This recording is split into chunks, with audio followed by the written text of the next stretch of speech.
Please start.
Hey, हाँ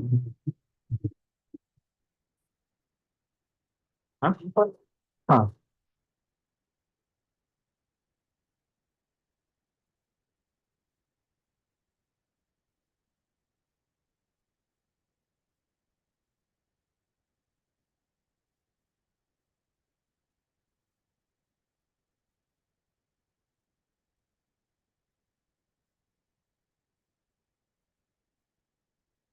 ULC scheme.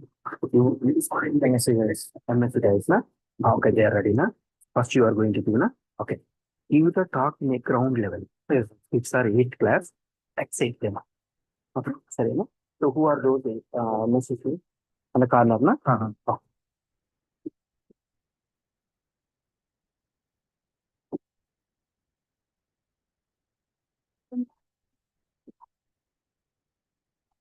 So now moving to the date.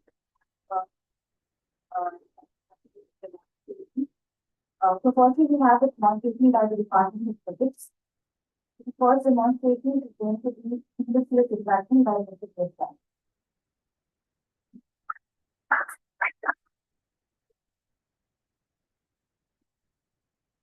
Hello, everyone. Can you hear me? Yes. So my name is Brazilala. I'm a physics student here at IIT Tirupati, and I hope you all had a great tea time. So today we'll be explaining about single slit diffraction. Have you guys heard of this name? So if not, then don't be with all this. So let's start about this single slit diffraction. So in the previous talk, you must have heard of about some particles behaving like wave and all that things. So we'll get an idea about how that is in this experiment. So not going forward.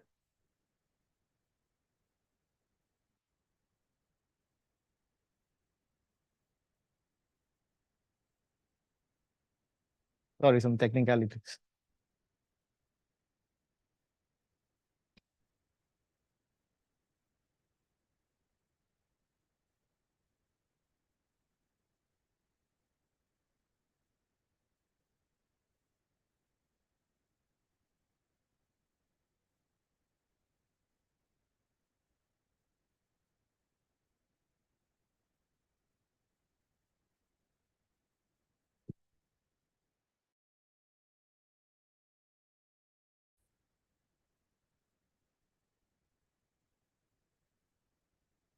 So let's ask the question, what's the nature of light?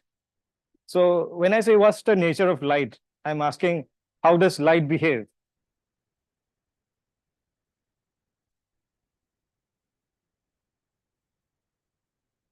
It's not going forward.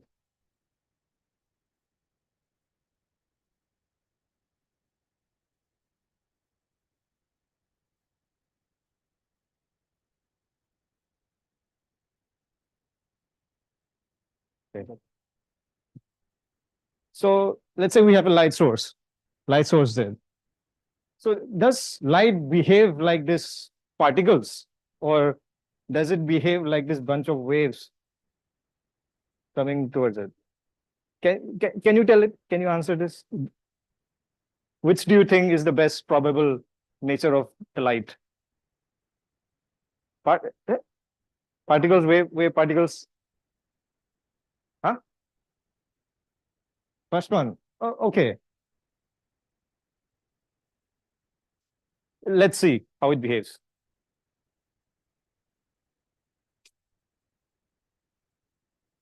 Let's assume it has a particle nature. Then what would happen? Like if light behaves like a particle, then let's say there's a bunch of particles coming towards a hole or a slit. It would pass through it and form some straight pattern. Is this okay? It'll form, right? Can you all agree with me that it will form such pattern? If it behaves like a particle, like a bunch of marbles, you know, if you throw a bunch of marble in a hole, it'll go through that hole, right? The straight part, physics. Yes, it'll go in a straight line, right? It'll go in a straight line and it'll form this pattern. So let's see whether it forms this pattern. We have a experimental setup here.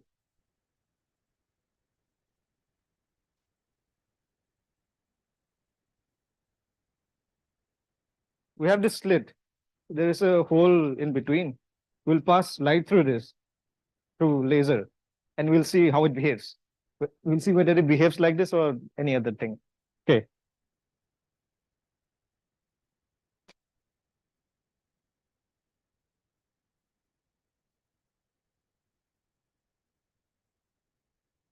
One minute.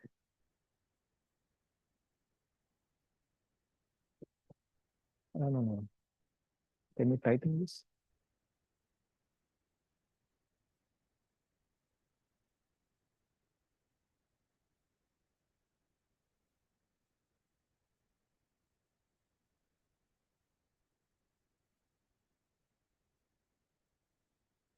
Can you- Okay, there's a hole there, and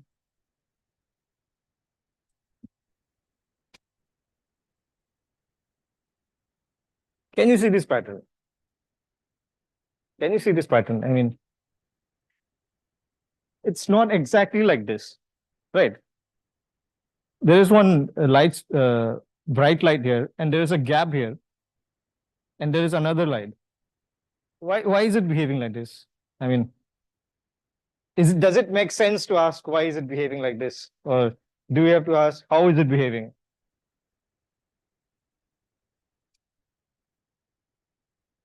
Can you observe this? I mean,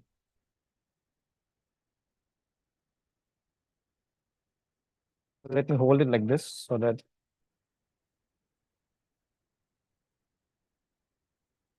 is it fine? Okay.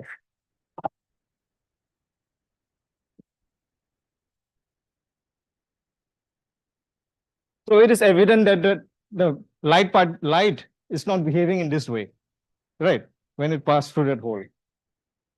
So what's happening is, one explanation is, yeah, it was behaving in this way.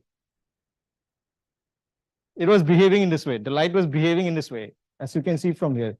It depends on the length of the slit or the hole size, as you say.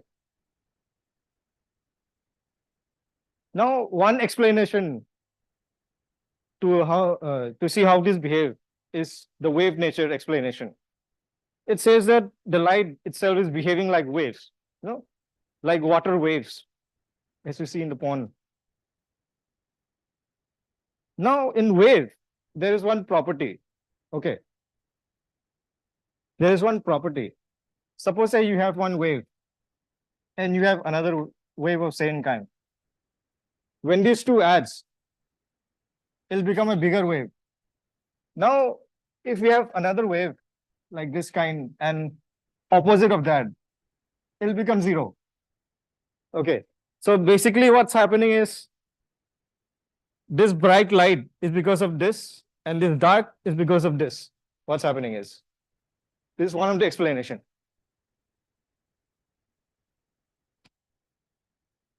So it's called destructive interference, the ones that cancels, and the one which adds is called constructive interference. Some technical terms. So this is one diagram to explain what's actually happening. So if you assume a wave coming towards that hole, it acts like a wave there, and it creates a ripple like water waves. And the ripples interact with each other, and it forms some kind of pattern in this way. This is bright and becomes dark here, and bright like this pattern.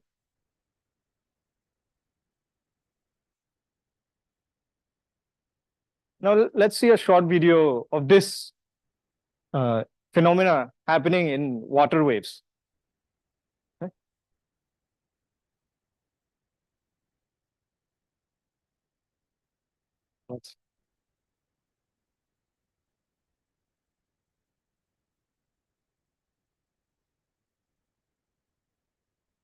Why is this not playing? Can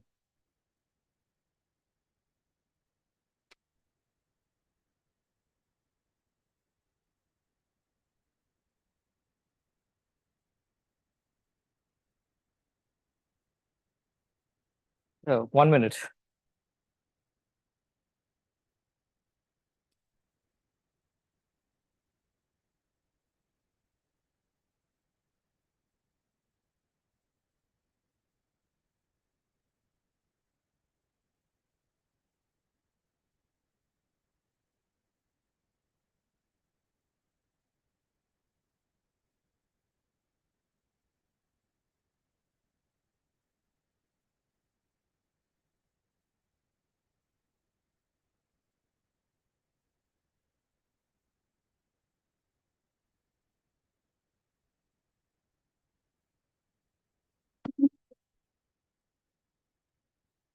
Wait.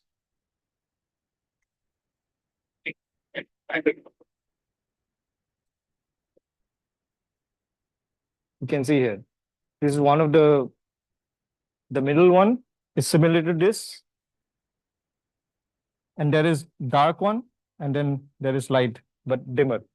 So this is one of the explanation of why light behaves in such a way and not as particles.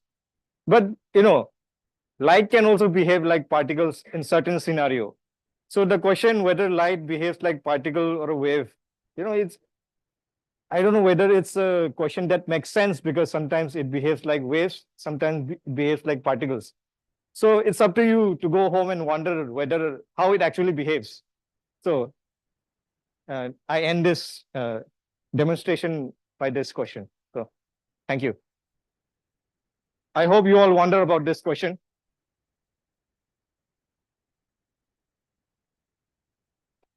Thank you.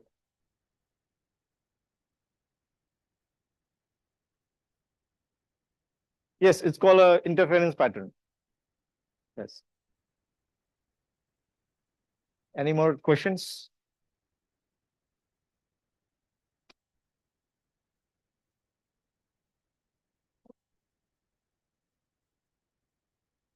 Yes.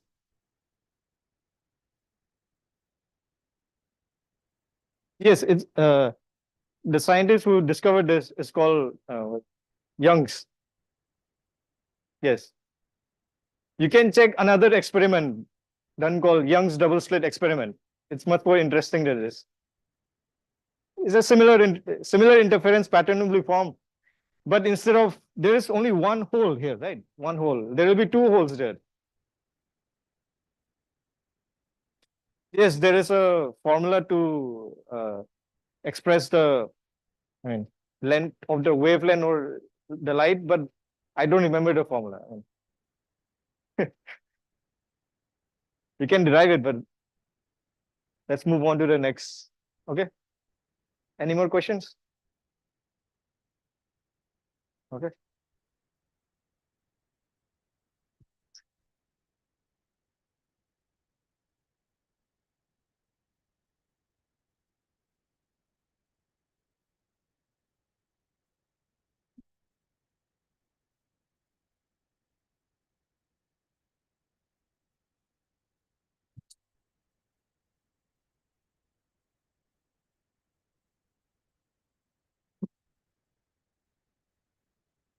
Am I audible?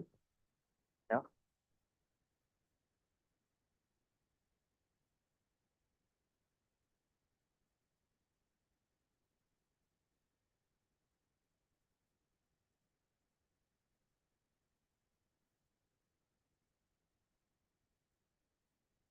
All right, so is it audible? So good afternoon, everyone. My name is Priyanshu Tripathi from Department of Physics. I'm an MSc Physics student. So today we're going to talk about resonance. All right, so it's a very interesting topic in physics. In fact, it's one of those topics which is at the heart of physics, right? So today, actually, I mean, you might be wondering that we're not discussing interesting topics like black holes or wormholes or all those crazy stuff. But trust me, in physics, what happens is these complicated things in advanced physics is related to the most basic physics that you guys are going to probably study in 1 or 2 years, I guess. All right, so let's move on to what is resonance. So basically, in layman terms, resonance is, I think you can say it's resonance occurs when an object or when my system is getting an external force at its natural frequency. Okay. So what happens then? Exactly that. The constructive and destructive interference, it's kind of related to that. But I won't dive deep into that because I think Brajlala did a fair explanation on that part. But the key thing is that I'll do this animation, then probably you guys will understand. Or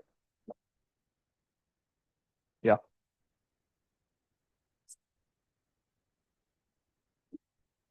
All right. So yeah.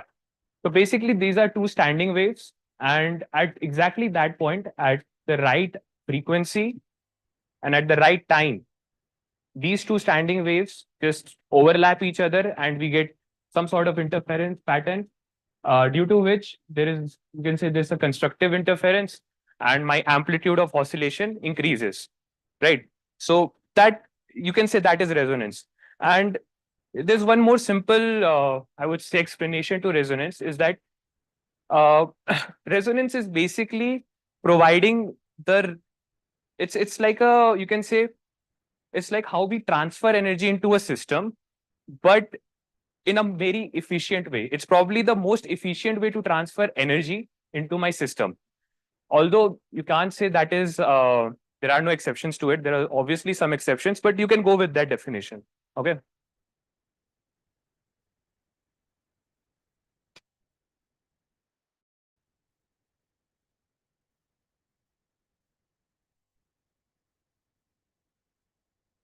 All right. So that's basically the wave pattern that you will get. All right. So, all right. So I think now we are ready to basically go with this demonstration, and I'll just explain the apparatus. All right. So this is just, you can say it's a function generator, and it's just a fancy name. What we are going to do with this is that we'll supply will supply electric current to this electromagnet, right? This is an electromagnet that is there. So we'll supply electric current in such a way that my polarity changes continuously. Okay. So what this electromagnet is doing, basically it's becoming a north pole and a south pole at my desired frequency. So that's what my function generator does. It also has some other uses, like you can generate a sine wave, cosine wave, a triangular wave, anything like that. But right now we are just using to generate my desired frequency. All right. So what are we expecting in this experiment? Super. All right. So, okay, while I'm at it, I'll give you guys a quick question. Have you guys ever seen tuning fork in textbooks? Of course, right? So why do you think it's always a U shape? It's an interesting question. Have you guys wondered about it? Why is it always a U shape?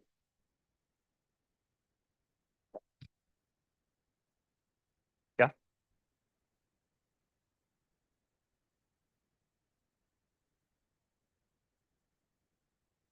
No one?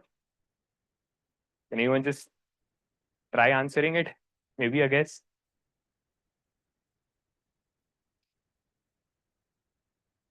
All right, so no problem. I'll explain it. So basically, when I'll put an external force here, what is going to happen that these two, you can see these two hands of my tuning fork, they'll actually vibrate in opposite directions, right? So let's say there are the tuning fork has these two hands. These are vibrating in opposite directions, right? So at this point, what will happen? These two vibrations will cancel each other, right? So therefore, there is no vibrational energy at this point. So therefore, we can touch this point and without affecting the vibrations. So it's just for, for the simplicity, we use this kind of shape. You can also, basically have a V-shaped tuning fork, but I think it will have its complications, but that's the basic explanation. No worries, I'll probably be asking more questions. So yeah, the tuning fork, the resonating frequency of this tuning fork is 243 hertz. Yeah. So it's the actual is 256, but I have weights here, right? So the resonating frequency is decreasing because of my weights. And this is also a magnet. So therefore it's 243. So now what will I observe? What do you guys think? Vibrations, yeah. But let's say I start with two. Now the function generator is saying I am vibrating. I'm actually changing the polarity of this magnet at 236 hertz. So we're not seeing any vibrations, right? So when I come closer to my resonating frequency, which is 243 hertz, let's see what happens.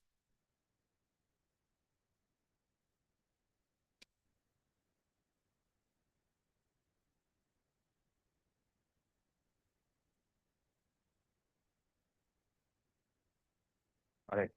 This is 243 hertz. You see how it's vibrating? Because, yeah. So basically, this is the resonant frequency of this uh, tuning fork, right? So what we can see is that at exactly that frequency, this is vibrating. Now, what will happen if I increase the frequency? Do you think it will vibrate more? Okay. Anyone else? I mean, that's probably I would have thought the same when I was your age. It will vibrate more. But you can see if I just increase the frequency, it will stop vibrating. Why? Why do you think? Uh, you can say it like that, but it's somewhat related to what again what Brij Lala said. It's actually destructive interference which is happening. All right. But you see, resonance is something, as I said, it's a very efficient way to transfer energy. So you see, when I have transferred energy at exactly 243 hertz, that was responding very well. But when I increased it, it stopped. And when obviously when I decreased it, it will stop because that's exactly at that frequency that will vibrate. All right. So that was my demonstration. Okay. So So yeah, there are various applications of this resonance. Like you guys see, like whenever civil engineers they build bridges, right? So they know the resonating frequency of those bridges or buildings, because when earthquakes happen, what they want to prevent is that the frequency of the earthquake should not match with the frequency of the resonating frequency of the bridge or building, because at that time maximum amplitude will happen, and because of that disaster can also happen, right? So they want to prevent that. So because of that, I think, like, civil engineers, they need to know the resonance of the bridge or the building that they are constructing, right? Then you can say that actually there are a lot of applications, but these are the standard applications that probably you guys will find in your textbooks as well in 1 or 2 years. I don't know. But I actually want to discuss one more thing with you, because all these applications you guys can just read it. All right. The physics of resonance shapes reality. And that's a big statement right there. You know, resonance is everywhere, honestly. From, difficult particle physics to quantum field theories, resonance is everywhere. Like, for example, I'll just end this talk with an example. Suppose in a free vacuum, all right, if I actually hit the right frequency at a vacuum of space, particles will pop out. All right. And one may ask that what are we resonating with? Is there anything that we are resonating with? And it's actually empty space is full of fields, and we are trying to basically um, have the right amount of frequency to resonate that field, and particles will start popping out. And that's the essence of quantum field theory. And when I started my talk, I told you guys that those difficult advanced physics concepts are very much related to simple concepts in physics, and there you have it. And in the last, I just want to conclude by saying that you know there's a famous engineer and a physicist, or a scientist, you can say, Nikola Tesla. Have you guys heard about him? Yeah. So what he said is, uh, if you want to think about the secrets of this universe, think in terms of energy, frequency, and vibration. Thank you. All right. Any questions? Any questions? Anyone? Either I did a good explanation or a very bad one.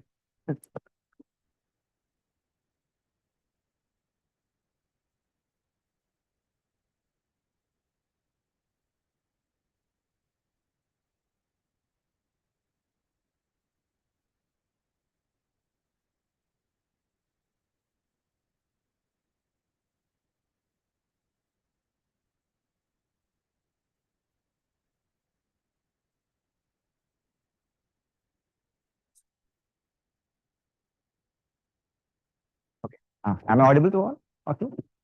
Yeah.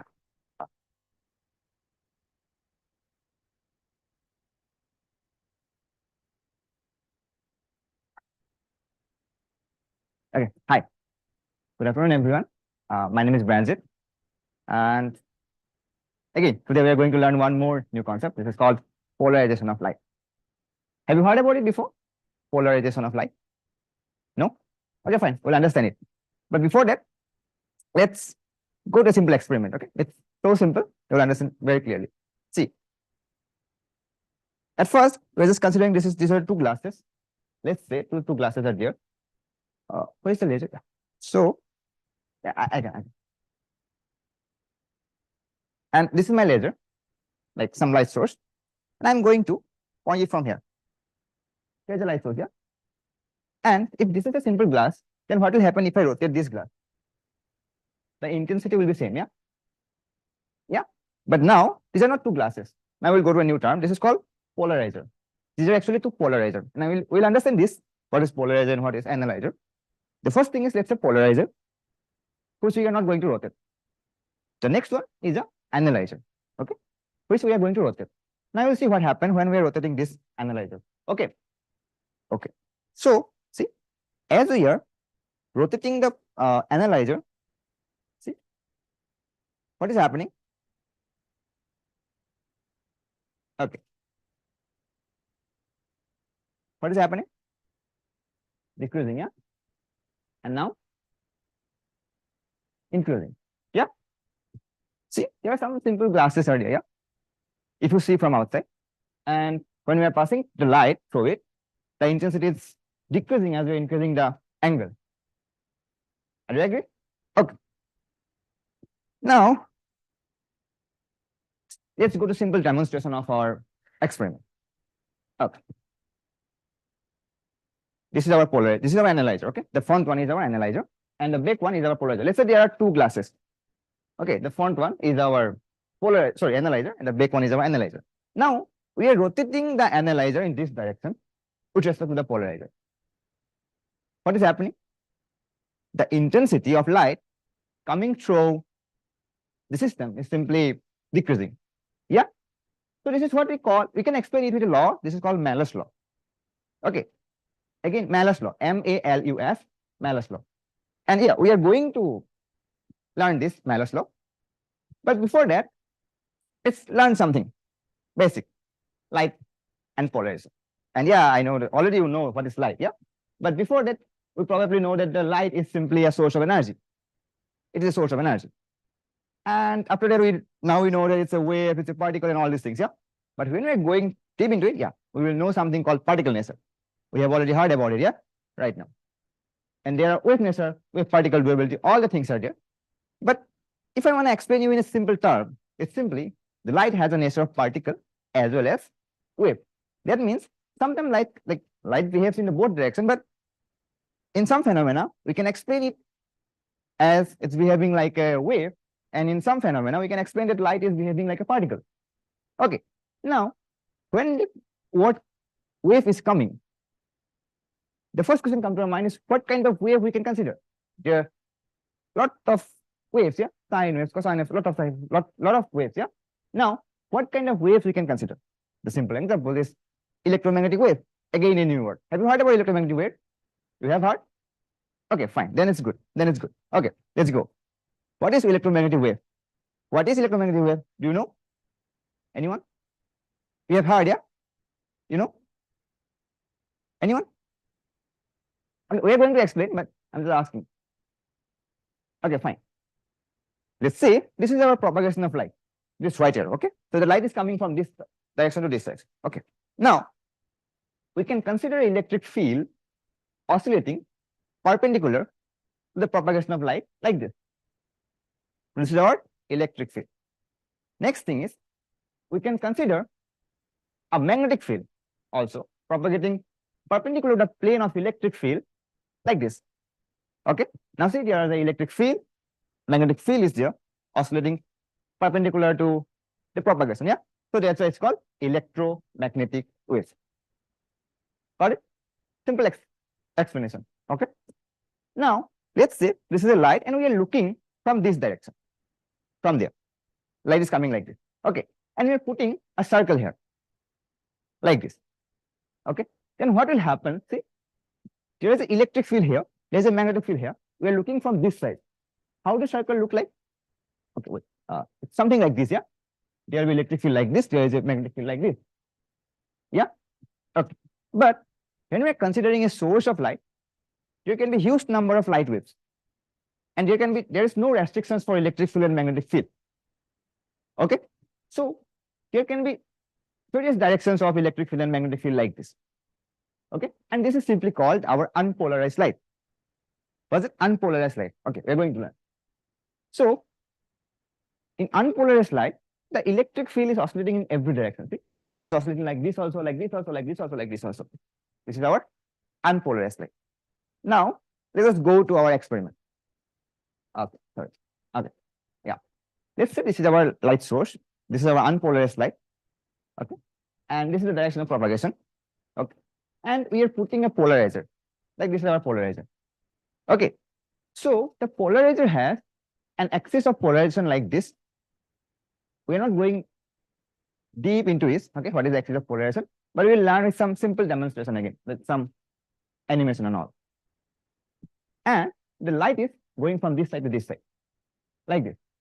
See, if let's say it's a simple piece of paper like this, we can't explain like this, but yeah, or just to understand, let's say this is a simple piece of paper, and there is a hole like this, and you have various lines. Which line can pass? This line can't pass, yeah? And this line can pass, yeah? So, similarly, if we have a polarizer which is polarization, axis of polarization like this, when we are giving a unpolarized light, it will become something like that. Okay, so this is our polarized light. See, here the electric field is oscillating in only one direction. Okay, that means when we are passing light from this side, and when it comes here, it becomes polarized light. Okay, okay. Now we know what is polarized light, what is unpolarized light. Yeah. Yep. This is linearly polarized light. Something. Now we'll go to our main thing. That's our Mayor's law. Yeah. Okay. Let's go to Mayor's law of polarization. What is Mayor's law? See, some theories are there. You can study it in your books and Google. Yeah. But this is boring. So we'll go to the picture. Let's go to the picture. This is our experiment. Again, this is our polarizer. This is our analyzer. This is our source of laser. This is what? Unpolarized light. When it's passing through the polarizer, it's becoming polarized light. And there is one more polarizer which we can rotate. This is the analyzer actually. Okay. So when we are rotating, see the angle. This angle are simply increasing. Yeah. Rotating like this. And as we are increasing the angle, the intensity is decreasing. Again, there are a lot of mathematical derivations are here, but we are not going to. Okay. This is actually the statement of the Mayor's law, where the I final will be depending on cos theta. Do you know the cos theta? Yeah. What is cos 0 degree? What is cos 0 degree? 1. Yeah. What is cos 90? It's 0. So that's why in our experiment, when we have the angle like 0, the entire intensity is going. So that's why the intensity was high. When it becomes 90 degree, the cos theta becomes 0. So I final will become 0. Correct? Is it clear to you? Little bit? Okay. So that's our Mayor's law of polarization. Now again, the simplest question comes to our mind is, what is the use of this thing? What is the use of polarizer? What is the use of Mayor's law and all these things? Yeah. I'm going to just give you two simple applications. The first famous the first famous application is simply this thing. Have you ever heard about this polarized sunglasses? Have you? Okay. See, what these sunglasses do? These sunglasses simply reduce the glare. Let's say it's coming from some water surface and something. There are some glares from the water surface, yeah? So it can reduce the glare. So we use this polarizing effect and all this in these sunglasses, okay? Okay, there's one more famous application in geology, where again, they are using some polarization microscope. There also, they use some polarizer, through which they can simply neglect the glare of the particles and all. Okay, so these are simple examples of the applications. Yeah, you will find a lot of applications in Google and all. Okay. So yeah, that's all. Like the end, but of the presentation only. Yeah. Okay, wait. I have a simple question. I think you already know the answer, but yeah, that's why I'm saying this simple. This is my question. Okay, this is the only question. Okay, yeah. What kind of nature light has? Okay, now every one of you know, yeah. Okay, do we have that much chocolates? Okay, then fine. Okay, we will give you a 9, yeah. Okay. So what is both A and B? Yeah, that means the talk is really nice. Now you know that the light is like wave as well as particle. Yeah. Okay, fine. Yeah, that's all. Thank you. Okay. Do you have any questions? Like, do you have questions? Okay. Actually, I also don't know. It's Malice, also probably Malice found it. Yeah. Yeah. Yeah. Is there any other questions? Is there? No?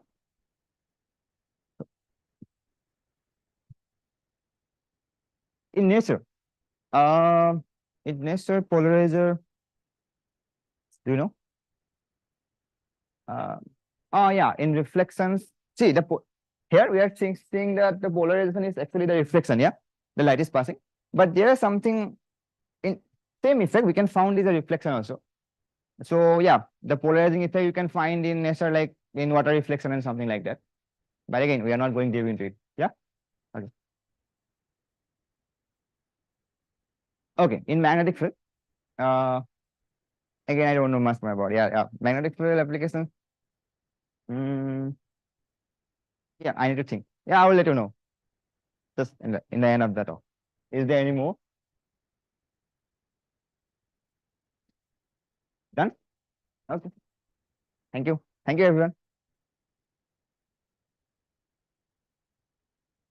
Oh yeah.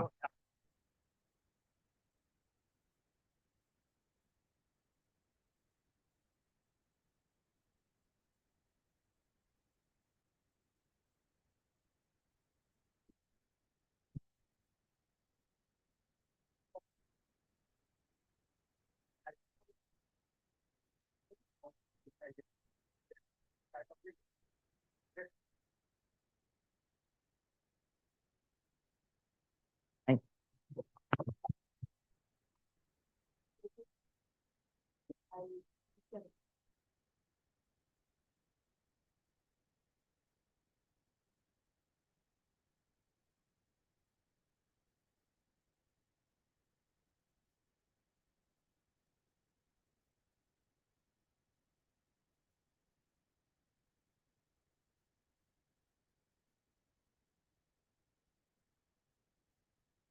Okay.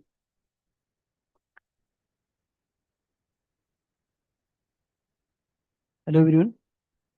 My name is Ravish Ranjan Yadav, Department of Physics. I am going to discuss very important topics, total integral reflection.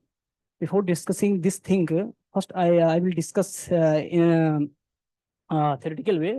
After that, I will discuss in how to we can see the practical way. So first of all, discussing this thing, I want to ask one question to all of you. What do you know about the total reflection? If anyone knows about that, can you tell me? Especially 9th and 10th student. What do you know about the total internal reflection or reflection of the light? Anyone?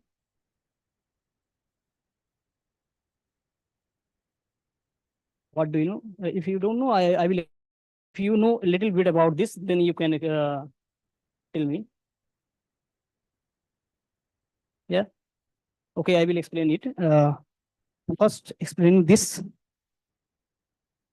So this is already discussed previously, but I am going to give the some little bit. So what is the light? Is basically light is defined as a electromagnetic radiation with wavelength of 352 nanometer to 700 millimeter, and this is basically the visible range. If you are able to see this thing, this is only possible. That means there is some existence of light here. So you are able to see this thing. So this is the light here. So and in modern way, we can define the light is basically the consists of the electric and magnetic field, and which are basically perpendicular to each other. If you are consider this is the plane, this is the plane, and this is plane. Basically, this is a 3D picture. So this is the 2D picture. I cannot explain everything, but I will explain. If this is the electric field, you can take this is the y-axis, z-axis, and this is the y-axis, and this is the z-axis. So this is the basically the electric field. You can see from here. This is the propagation of the electric field. This is the propagation of the magnetic field, and these are the perpendicular to each other, and also perpendicular to the direction of the wave propagation. So this is the think of the electromagnetic wave. So we call light is electromagnetic wave because it consists of electric and magnetic both. So that's important thing. Now, if I will discuss the light, basically the nature of the light. It's already discussed, but I will explain what is the basically nature of the light. So light is the basically we have some particle and wave. Why? Because some of experiment we explained by considering light as a wave nature, as a reflection of the light, diffraction, and it's already explained polarization of light and diffraction interference. It is based on considering light as a wave nature. But some experiment is defined to consider light as a particle nature. You know, any one example? So consider light as a particle nature. Any one example? Any experiment? Do you know we consider light as a particle? Can you tell me anyone? As a particle, we consider light as a particle nature.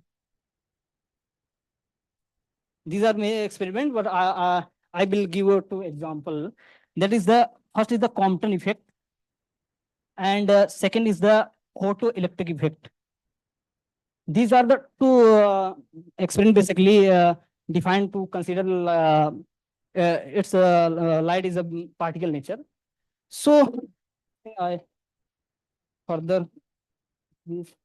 So now what is the basic terminology here?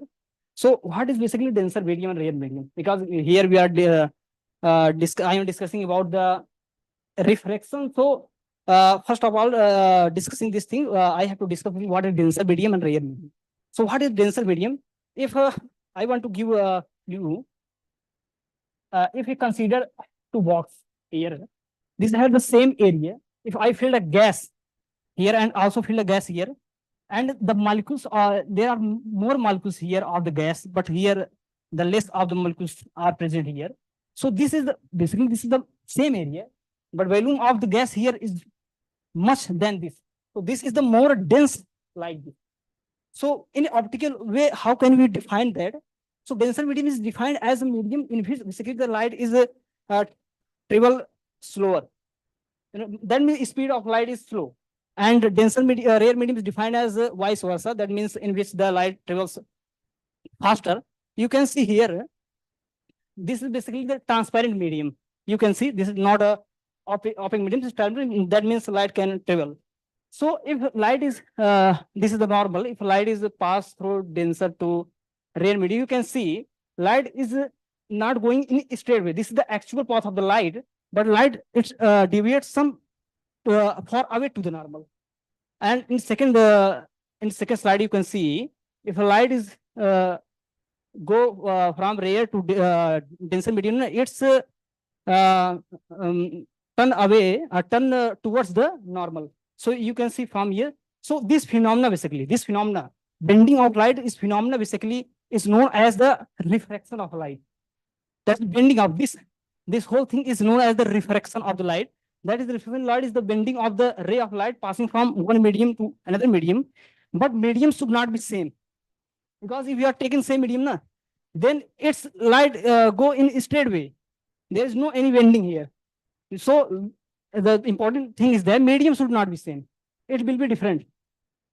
So this is the basically the reflection of light. Because total internal reflection explain first, I have to this thing. So now what is the total internal reflection? So total internal reflection is basically it is a phenomena of reflection to ray back into the same medium if light is passing from denser to rare medium such that the incident angle is greater than the critical angle. Now, what is the critical angle? I will explain in the slide. First, you can see here what is the important condition for the total internal reflection. So the basic condition is that the light should pass from denser to rare medium. First, if you want to total internal reflection, then light will pass from should pass from denser to rare medium. And second is there the incident angle is greater than the critical angle. That means you can take here from this is the denser medium and this is the rare medium. If light goes from here, this is the incident angle. So first of all, light is passing from should pass from denser to rare medium. And second condition is that the incident, this is the incident angle. That is the I will discuss in slide. So incident angle is greater than the critical angle. So light will not pass through in this medium. It's reflected back into the same medium. So here we are not using any mirror. As we know that for reflection of light, we using mirror. That is the opaque medium. So we can see the reflection of the light. But here we are not using any mirror or opaque medium. You are simply using completely transparent medium. But we can see the reflection of light. So this is phenomenon is known as the total internal reflection. So now what is the critical angle? I can explain here from here. So you can see this. The down is basically the medium is denser and up is the rare medium. If you follow the light incident ray, this is the incident ray. and is when incident in denser medium, you can see the reflect. This is simply the refraction of the light. Now, if you this is the snail lie, you can I am skipping this and I'm not going the detail of that. I am going to discuss only this thing. So if you increase the incident angle, suppose this is the denser medium, this is the rare medium. If as I have already discussed in previous slide, and light is passed from denser to rare medium when we increase the incident angle. So light is bends to far away to the normal. If you increase the incident angle, this refracted angle will also increase. So one condition will come at a particular incident angle. This light is basically parallel to this medium. That is passing through the separation of that medium. This is the grazing incident.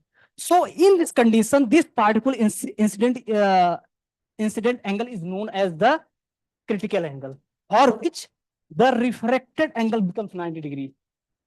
That is light passing from this here. This is the theta 1 is basically the incident angle.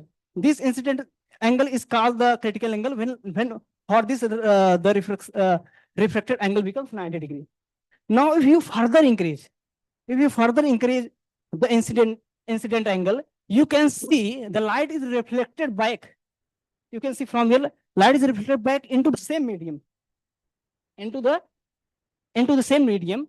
Here we are not using any mirror, but we can see the reflection of light into the same medium. So this phenomena is known as the total internal reflection. You can see, and this is basically referred to index of medium. But important point is that this is the basically critical angle. Critical angle is not a fixed quantity. It will be different for different medium. We are considering water to air or water to glass. So you can so critical angle will be not same for different medium. It will be different. So I will explain in an experimental way this. And you can see the example of the total internal reflection. There are many application of that. This is basically the natural way. You can see the optic fiber is very modern thing. It is made by the glass or very thin glass or plastic pipes, and it is used in basically in many areas, research lab, and in communication way, and communication, healthcare, endoscopy, in everything. Basically, this is based on the total internal reflection. If you want to send the light in long distance, so you can use this optical fiber. It will be also used in optical signal. Basically, can send a long distance with negligible loss. You can see here, and this second thing is the diamond. So the signing of the diamond is basically based on the total internal reflection. It's also because it is made like that. If you are falling the light inside the diamond, it's made like that. The incident angle is always greater than to the critical angle. So it's reflected back. That is the total internal reflection phenomena will occur, and you can see the signing of the diamond, which is based on the total internal reflection. And this is basically mirage. This is a real phenomena. You can see from your in nature. You can see this is the about the mirage. Anyone know about what is this and mirage? Anyone? Because I have no much time to explain everything, but I can give something about this. So what is basically mirage is that if you go in a hot area or hot place, you can see the bottom of this earth is very warm air, and if you go top to bottom, here the cold air. So this is phenomena basically based on the total reflection, because I have already discussed about for the total internal reflection, light will pass from denser to rare medium. So here the air is more dense compared to this. So it's here we can divide it in many surfaces. That is the denser. Then compared to this is the more this is more denser. Then it's less denser. So here the air is very warm, so it behave like a rare medium. And up top of this here the air will be basically more dense. So light if fall coming from here, na, then you can see the reflection of the light. Why? One condition will come that when the basically the incident angle is greater than the critical angle and light is reflected towards, and the man this man stand here, he see that the virtual image of this form here, but he think that there is some water source present here, but there is no water source. This is only a type of the illusion. There is nothing, because the light is coming and reflected back, and he see the image of this thing to form bottom of this. This is the tree, and he see the image of this, but there is nothing here. There is no water source. So this is the type of illusion. This is basically due to the application of the total interreflection. And this is the interesting question. Yeah, this is the very interesting question. It's asked many competitive exam and in many things. I want to ask, can you tell me any one what will be answer for this question? If which of the following property is not change when light passes from one medium to another medium, that the velocity of the light will not change, or frequency will not change, or wavelength, or none of these. Everything will change. What will be the answer of this question? Anyone tell me?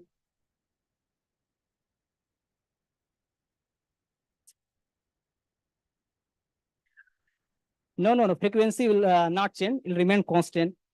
I already discussed basically the velocity and wavelength will change. Frequency remain constant because frequency is not a property of the medium of this thing. This is the property of the source of the light, where the light is basically emerges. So frequency will not change. It will be asked many examination. I want to give a short way. That means if you consider this is the rare medium and this is the denser medium, as we know that the frequency is defined as the velocity of the light divided by wavelength. How can be defined frequency? Frequency is defined as the speed of light and wavelength. So if you are taking the ratio here, this is the speed of light for here and wavelength of in this medium, and you taking the ratio in this medium, you will get almost same result. That means frequency will not change if you are if light is passing from one medium to another medium. So this is very important question asked in many exams, in many competitive exams, everywhere it asks. So if you have any doubt regarding to this, you can ask me. Now this is the theoretical way of this. I will explain in the.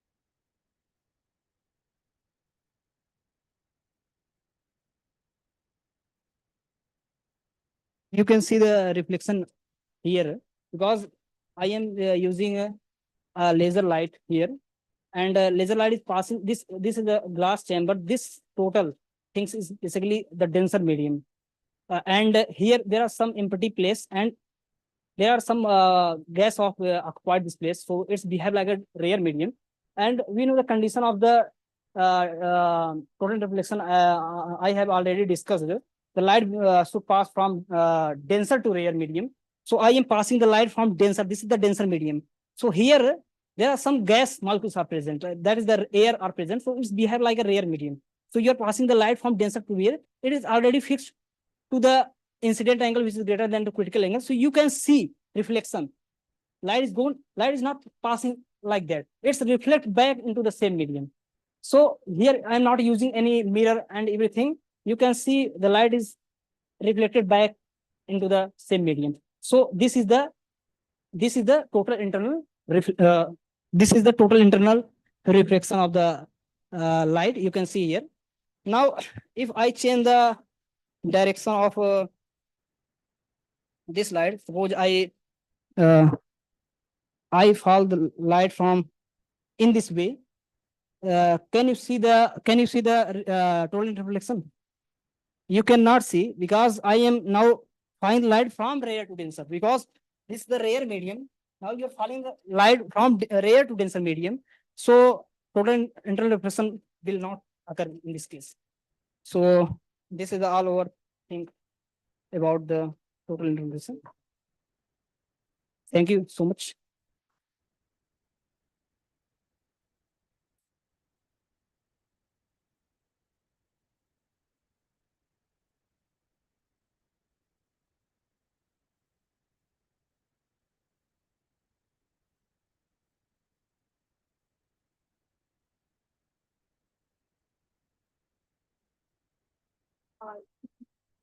You can go.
2 చుక్కలు అదే ఒక 4-5 ml వేయచ్చు.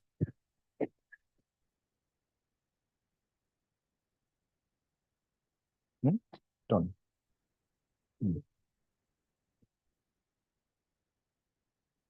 ఏం కాదు, సరిపోయింది. అది దీనికి అందేట్టుగా చూడు. చాలు,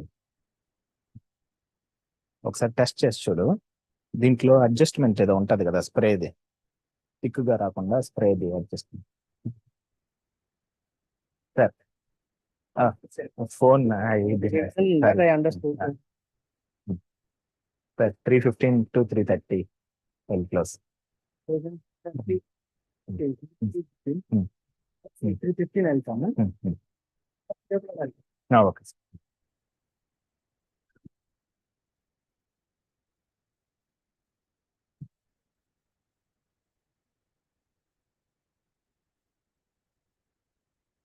అట్లేదు.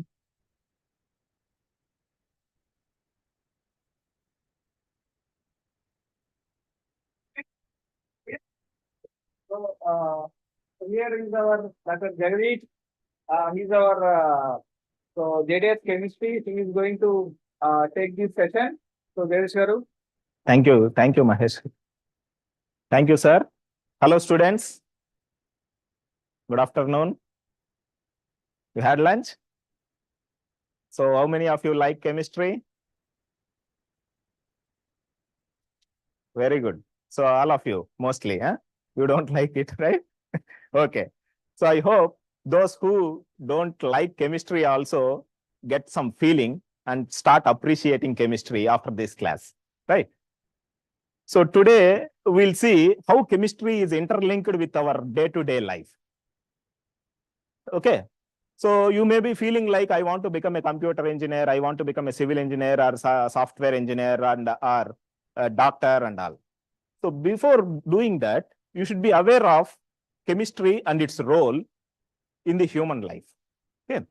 So I would dare to say that without chemistry, no life can sustain in the earth. Okay. So how? We'll see now with small examples, few examples, which you are daily doing it, routinely doing it, but not aware of, like what is the chemistry inside it and how I am using chemistry inside and outside the body. Right? Yeah. So first of all, when you wake up in the morning, what will you do? Brushing, right? Yes. So we'll try to have a brush to clean our teeth. So previously, in our olden days, we don't have the toothpaste and brush.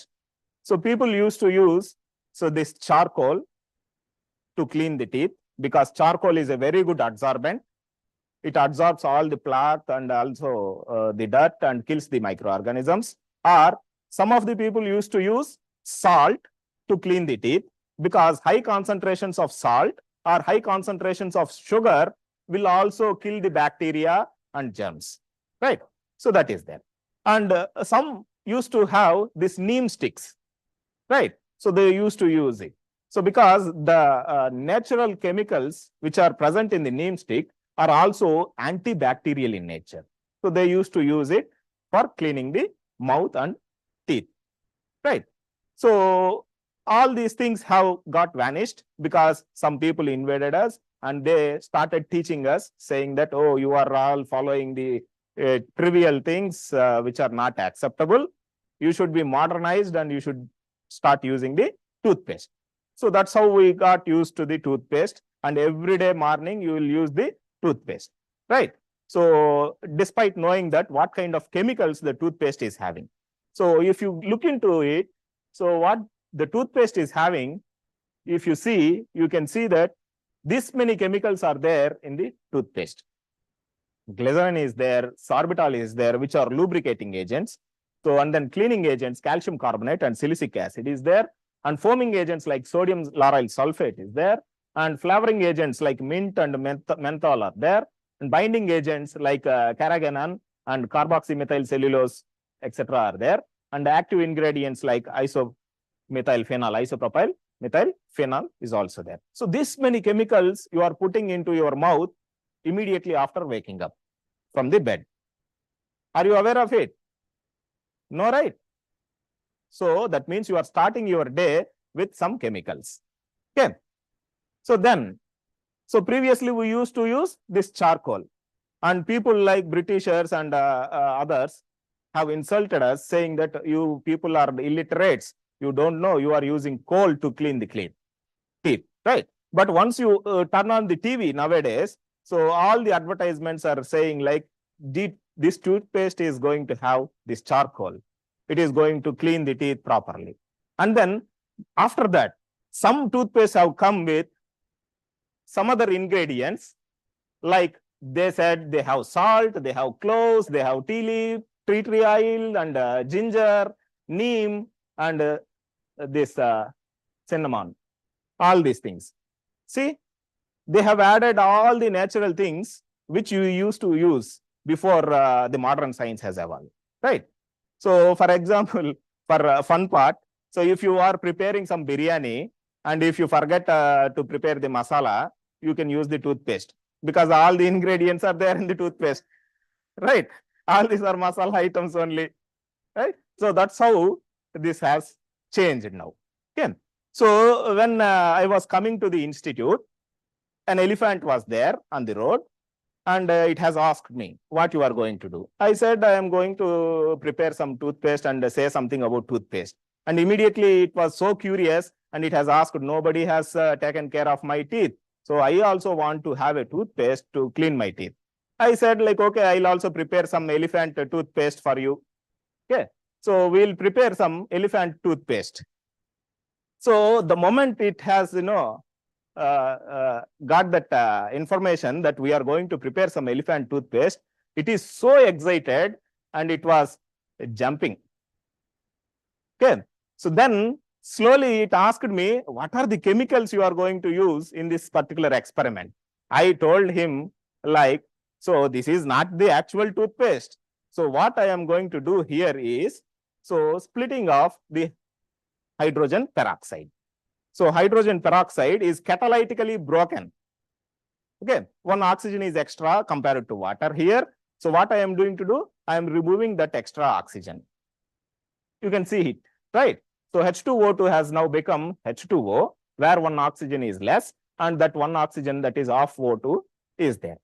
So if it is done in a catalytic way, that means in a very speed rate.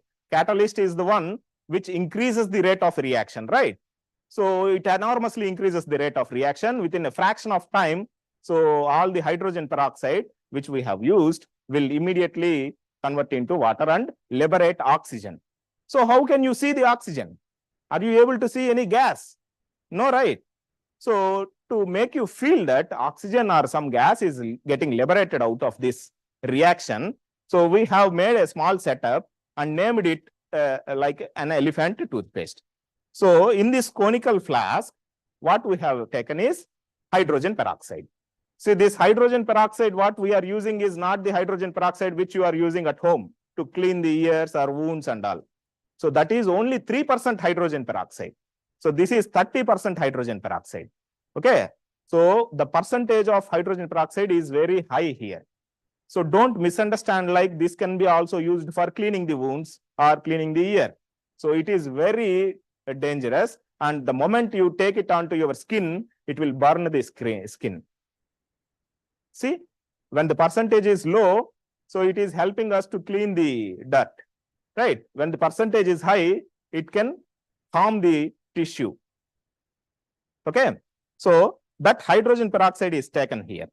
So to show you how this oxygen is liberated, we have added small amount of soap also, because when air is coming out, soap can help you in giving the bubbles, right? So that we will see. So unfortunately, this tub is so height. Where is it?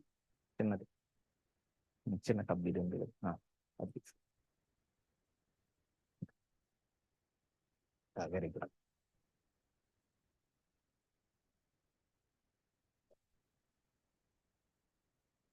So this conical flask is having what? Hydrogen peroxide and some amount of soap solution. So as it is mentioned here, you can use either shampoo or soap. For coloring also you can use something. But nowadays, all the detergents are also coming with what? Colors. So different colors. So what we will be doing here, we'll add some potassium iodide, which acts as a catalyst, and it immediately breaks. Potassium iodide. దాంట్లోకి పోయమంటారు దీంట్లో నీళ్ళు అన్నప్పుడు దాంట్లో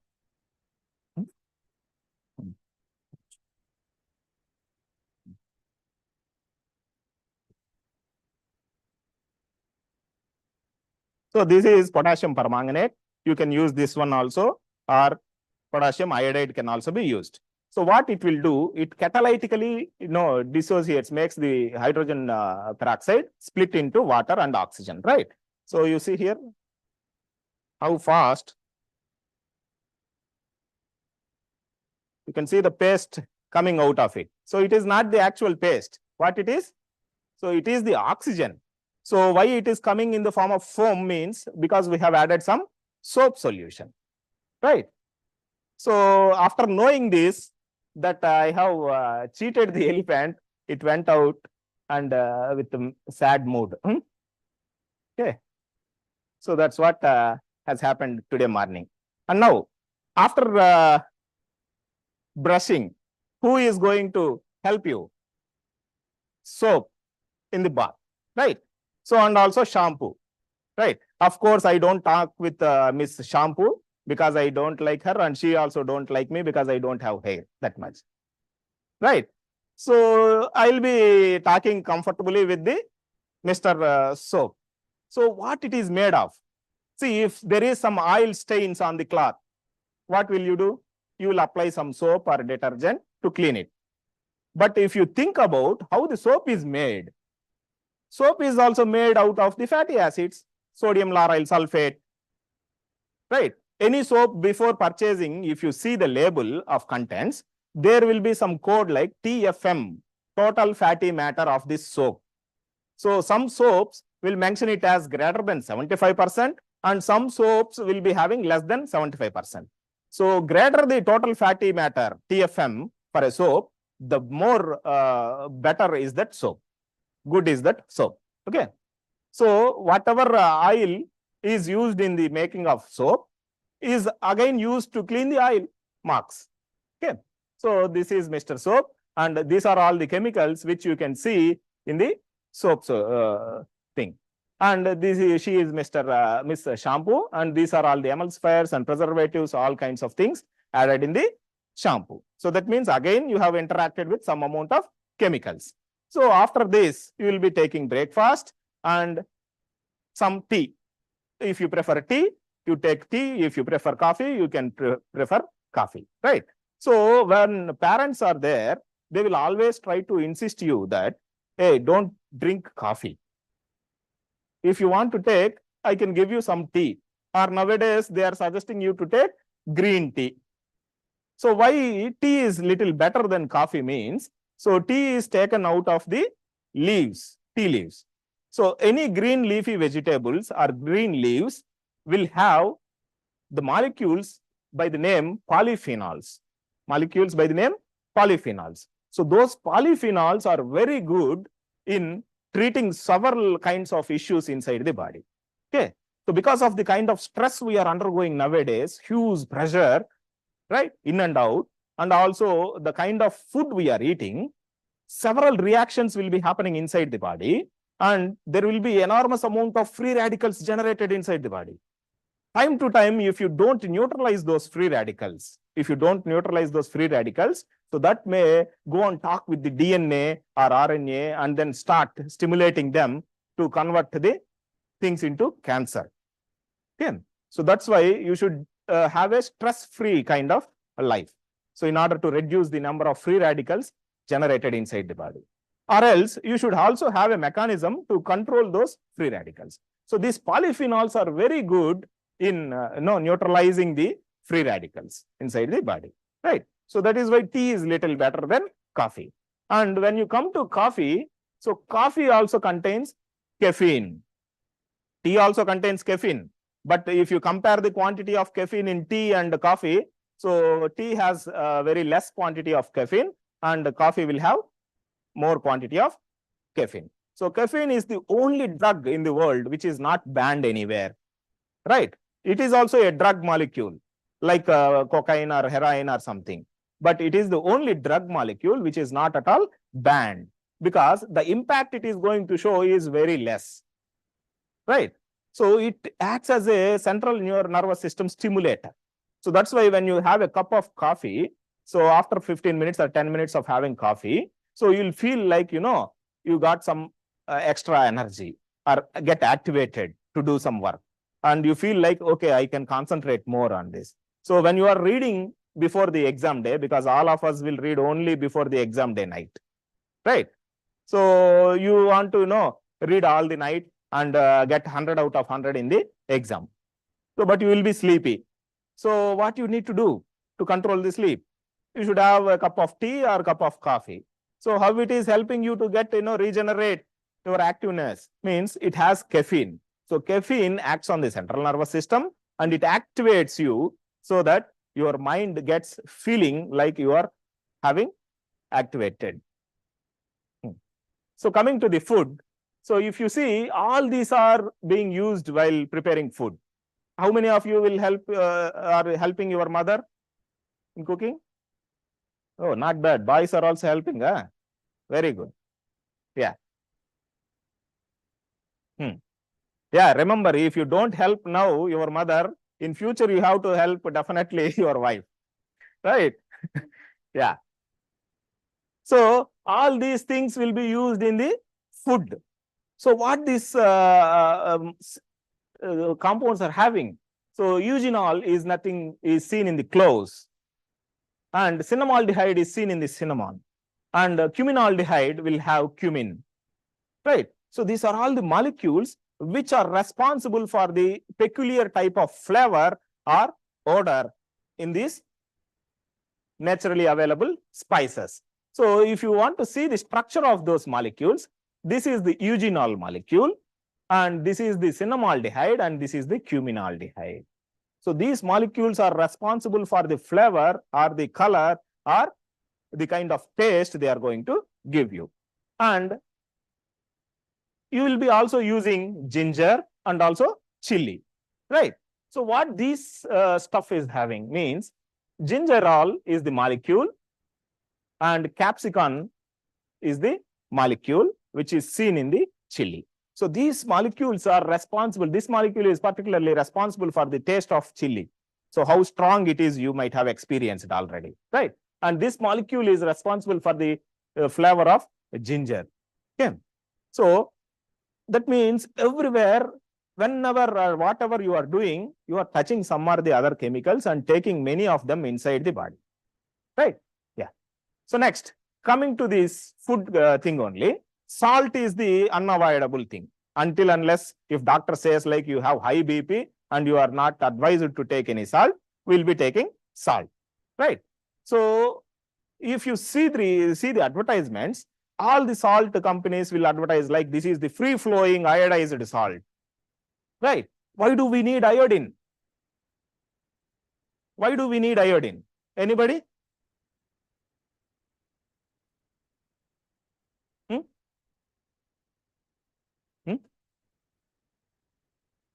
గట్టిగా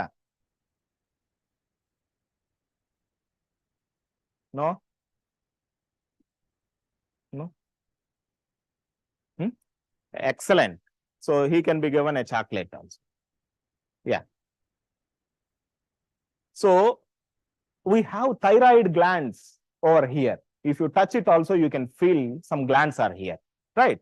So iodine is one essential halogen molecule, so which helps the thyroid to function properly. So thyroid gland has to release the thyroid hormone, right? So if iodine is deficient in our body, thyroid glands cannot regulate the production of the thyroid hormone, right? So that gives you a disease name goiter, swelling of the thyroid glands. And several side effects are also there, which are because of deficiency of thyroid hormone or excess of thyroid hormone. To regulate the production of this thyroid hormone, at an adequate level, we need iodine. Okay. So that's why iodine is taken as an essential element added to the salt, and we consume it so that iodine is also supplemented to the body. Okay. So how do you know that your salt, whatever you are purchasing from the market, is having iodine or not? They might have simply written like it is an iodized salt. But how do you confirm it? Are you able to see the iodine? No, right? How do you confirm it? Means I'll give you a small trick to identify the iodine present in the salt. Okay. So for that, what you need is the salt, whatever you are using at home, and then while eating, you are eating what? Rice only, right? White rice, right? So you mix that salt with the white rice. On top of that, if you add some lemon juice, you take a lemon, squeeze it such that drops of this concentrated lemon juice will be falling on that area. Okay. So if it turns into blue color, it indicates that iodine is there in that iodized salt. If it is not changing or giving any blue color, so that means it is not an iodized salt. See how simple it is? So we have a small thing. Here, instead of rice, we have added some sugar or glucose or dextrose. All of them are having what? Starch, carbohydrate only. Your rice is also carbohydrate only, starch only, right? So we have mixed it with salt. So what is going to happen if we squeeze this lemon? Means it may not be visible to all of you. I'll circulate it to all of you. So I have taken a lemon and then I'm squeezing it on top of the juice, salt and the dextrose powder, which are mixed. Yeah. Added, right? So now you can see that it has started changing into blue color.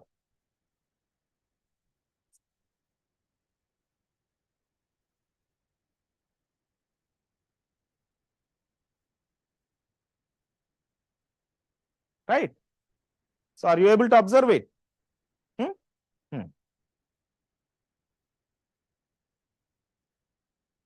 So this is a simple trick. With the knowledge of chemistry, you can identify whether the salt is a quality salt or iodized salt or not. We change it into blue, right? Very good. Yeah, you please circulate and give it to boys also. Because mostly when they grow up, they maybe need to spend more time in the kitchen. Yeah. So that is what is happening here.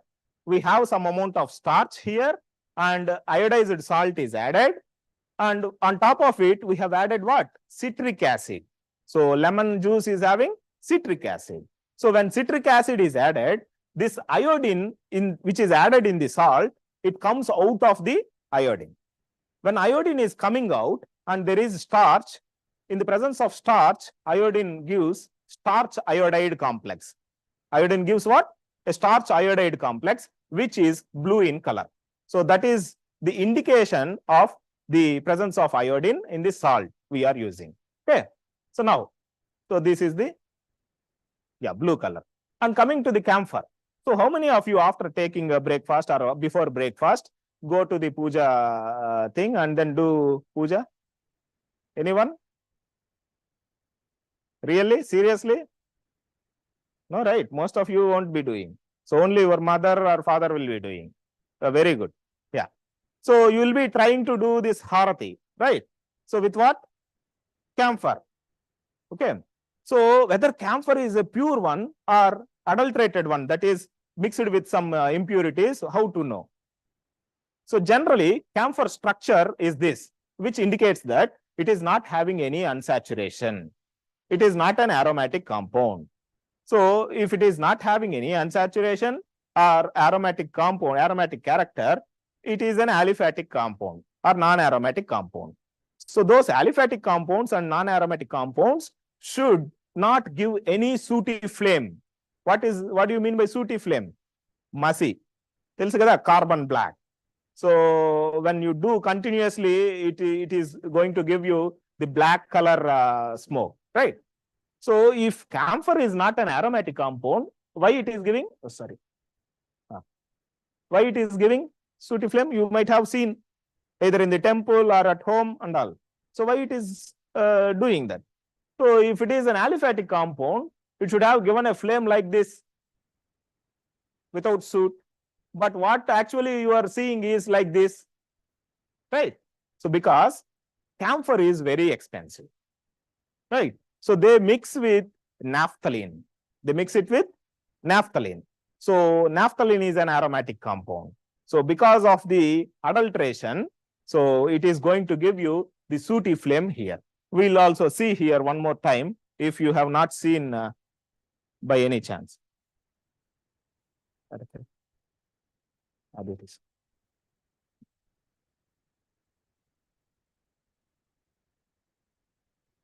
See?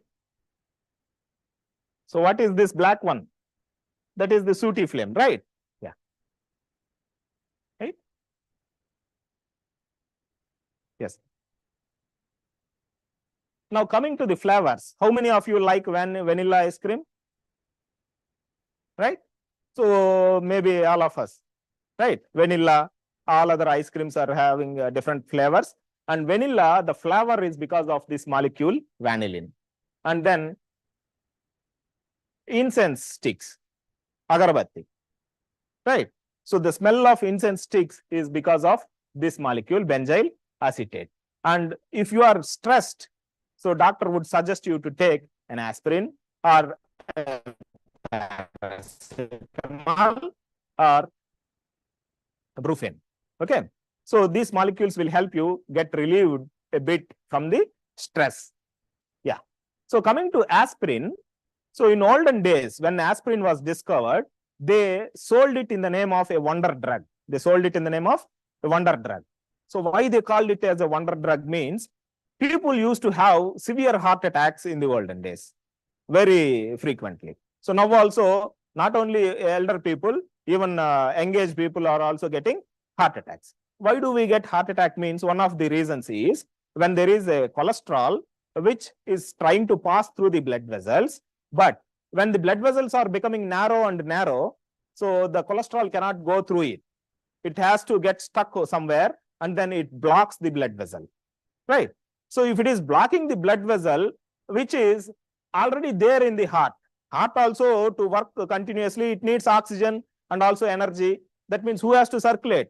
Heart itself has to circulate some oxygenated blood to the muscles of the heart, right? But if there is any block which is avoiding the flow of blood inside the heart muscle, so over a period of time, that particular muscle will get damaged because of depreciation and depriving the oxygen levels, right? So that leads to the heart attack. That leads to the heart attack. Heart stops working. So to control this, aspirin is the wonder drug. So if somebody is suffering with a heart attack, if you come across, if they are given immediately a pill of aspirin, so it gives them a golden hour time. Okay. So it immediately dissolves that clot or thins the blood. So if blood is so thick, the viscosity will be high. It cannot easily flow. If the blood becomes thinner, so then the flow will be easy, right? So aspirin acts as a wonder drug in giving the golden hour to the heart attack patients. So meanwhile, you can take them to the hospital and doctor can save his life. Otherwise, so there is less chances of survival. So coming to this hardness of water. So you might have used all the utensils at your home. What you might have observed also is, so this kind of white stuff coated over the vessels, right? So why it is happening? Why is it happening? Louder. Why is this happening? What density? X. What?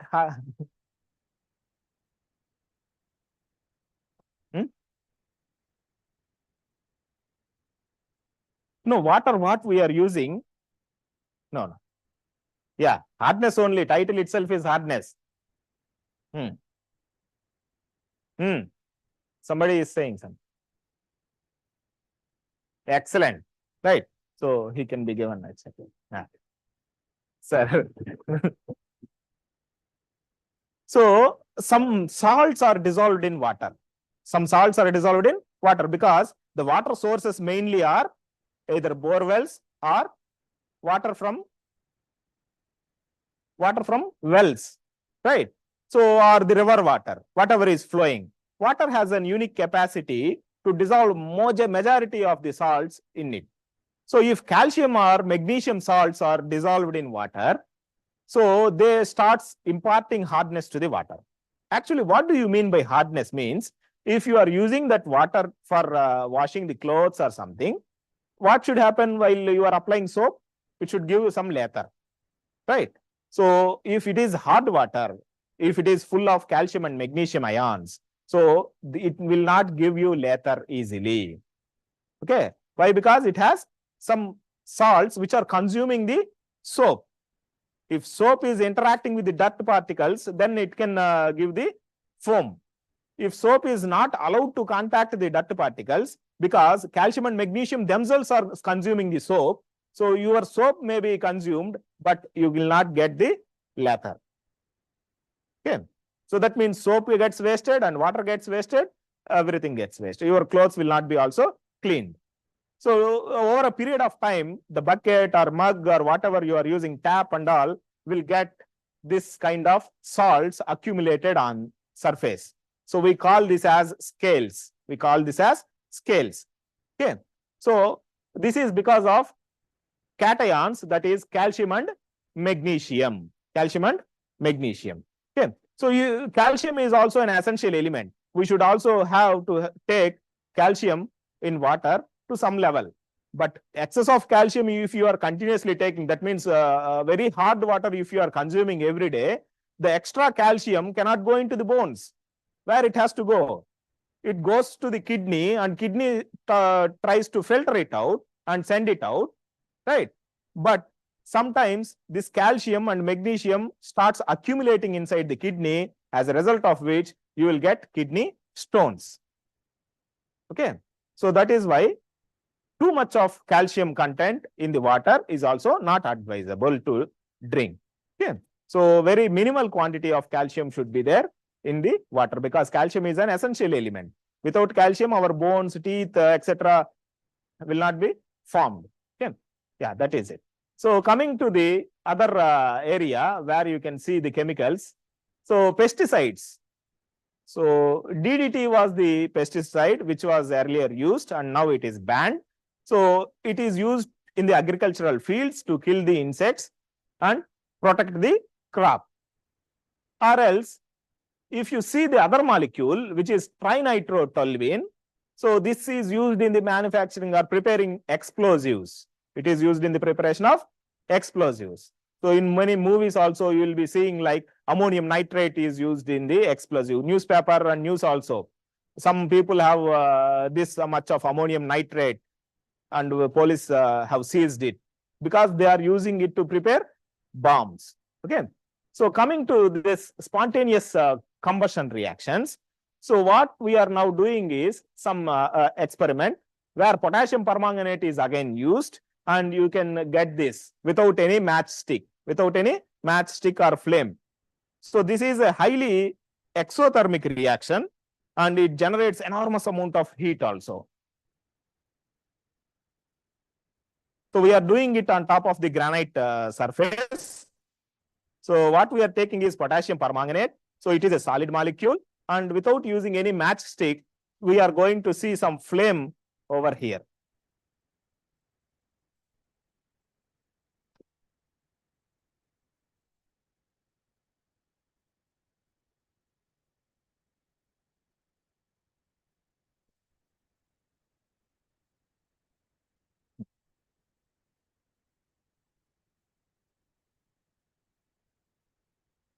So we are adding some liquid into this. You see?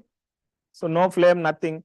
If liquid is added or water is added or something is added, what should happen? it should not give any fire, but you can see.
So many of the countries are also using the nuclear energy to complete that. Right. Now, coming to not to stay. So this has the serious problem. So some of these is also some forward and other things. Right. So plastic is generally invented, is usually invented to spare the hands. Because before plastic, you need to have feedback or paper bags and something. For which you need to cut down many trees. Right. So this concentration has to have to cut the trees and make paper and do it and do on. So to avoid that, to avoid the deforestation that is very costly, so science have developed this plastic. So the idea is here, right? So when what they got right, if a plastic bag is given to you, you use it for some more time. But what we are doing here, we go take a water bottle, just have a sip or two. We go to the market, we did not made it also because this is very cheaper. The market where it is directly, we need the plastic. Because we are lazy to carry any bags. Right? So also we are not worrying about this. So we go that immediately, not leaving your time. So what is happening? Accumulation of this plastic is happening. I repeat, and the fate of this plastic after using, we don't do. Either before we finish the tree or you just burn it. If you burn it, so it is half of the amount of carbon dioxide. If you arrange, it is increasing the temperature. So you guys are, we are not surviving. Right? So because temperature is increasing. It is thrown into the sea. So many of the aquatic animals are died. And now the degradation cycle of this plastic is very slow. It degrades very slow. It takes several years. So that is why so plastic remains there underneath the soil or the water or not the air and the animals or the sea animals, the fishes or aquatic life, whatever is consuming it is. So now another problem has come. This plastic particles, whatever the cycle of the type particles are distributed everywhere. Because we are using tires of the car or meters, or using plastic there. So when there is a fixed and small amount of particles, it gets spread and then it's going into the agricultural, it is going into everywhere. So we are intending this, we are eating this, so we are eating so much of plastic. Right. So that is also one of the reasons why we are getting very this. And yeah. So we are using plastic in different focus, in different states and all. So what has happened here? So I just repeatedly, so you see, you can see the glass. More than the number of trees, you can see more amount of plastic. So there is enough flow of plastic layers every year to circulate against the full time. So, but here, whatever the plastic place you are producing, if you can't find it, so you can circulate against the full time. Don't be what you are using, you can ingest immediately. And once you can see more, size becomes clear from feeding the plastic. And 79% of the plastic become actually are better. That's what the feed of making plastic. This is what happens. And coming to some other molecules, the vegetarian is one molecule, which is also called as a capsule. Yes, so these are normal and it's one thing definitely. So we need to practice it every day advantage. So right. So this is not there. But if you say the specification, it it stimulates you this kind of drug. If somebody Olympic participants are saying this, so they will be banned at the end. Right. So because of it. And after the mind is also a positive, which is cycle now stimulus to be used to treat some of the data where we can cycle the activity. And adrenaline is also a hypertension drug is due to different weight and please either in a heart. And additionally, the hormone is the molecule, the epinephrine, your. So these are all some of the molecules which you are taking in so roads, if you see, all of us is now the color of the road. So the color of the road in terms of this is a frequent molecule, which gives the color, to the and this road, that's the reason and the way, or maybe the color because of this. So this is the reason to be molecule, which is also called as it is hard. So we know and then it is called as utility. So every one will be there in our body for next class. So if you have a cut, what will happen? The blood will clot. Otherwise, all the blood will fly out of the body and we will die. Right? So, and this is the hemoglobin which is in blood and hemoglobin, the color of hemoglobin is so carbon dioxide and cyanide are different. So if you take really small quantity of cyanide also, it the medical quantity is C. Our I is around 570 megapixels. But what we see in our phone, there is damage to megapixel. Right. So even then, we appreciate the photos is mobile phone, then the natural light. So I am so powerful that that's that is why even with the series in weight case our we are on this. We are able to identify those colors because the field is not the clarity on that. It's molecule and the light is falling on you and reflecting to my eyes is faster that light. So because of this, it's small. And then the situation of that it is standard. Based on the wavelength of the light, which is reflected on the body from the object, so I am able to identify the different colors you are able to see because of this molecule.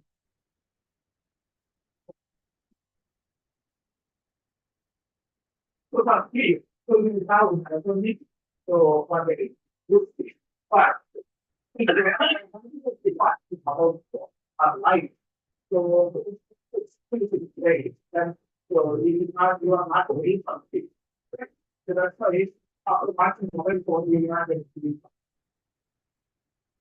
And before going to bed, we have the but the product market. Right. So you are starting your day and you are ending your day for going to bed. Yes, getting so we cannot avoid it. Chemistry.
Doctors.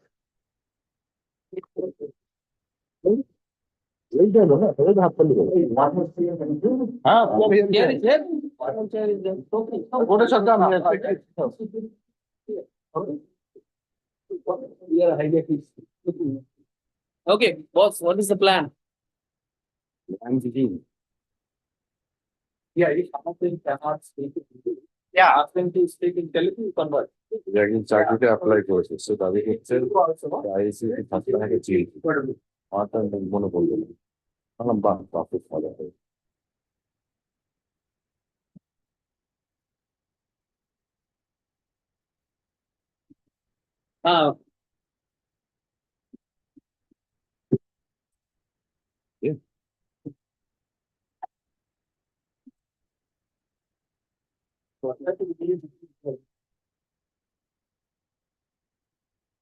Hey, what is your name?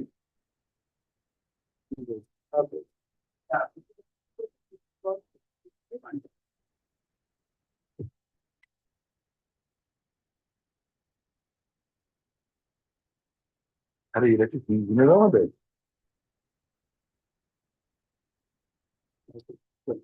Arun